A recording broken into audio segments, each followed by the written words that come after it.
ఒక లక్షణం ఉంది. తులసి లక్ష్మి యొక్క స్వరూపం. తులసి ఈ భూమి మీద పుట్టినటువంటిది మొట్టమొదట ఎక్కడి నుంచి పుట్టింది అంటే బీజము నుంచి వచ్చింది కాదు తులసి చెట్టు. తులసి చెట్టు గింజల్లోంచి రాలేదు.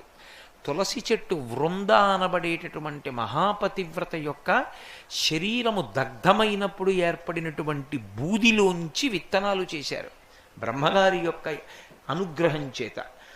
ఆ విత్తనములను చల్లితే అందులోంచి తులసి పుట్టింది. అందుకే అసలు తులసి కారణజన్మురాలు, లక్ష్మియే తులసిగా వచ్చింది. తులసికి ఒక్కదానికే ఒక లక్షణం ఉంది లోకంలో.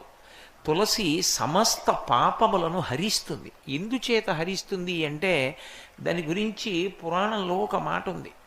యన్మూలే సర్వతీర్థాని యన్మధ్యే సర్వదేవతై యదశ్రీ సర్వవేదేషు తులసీత్వం నమామ్యహం అని.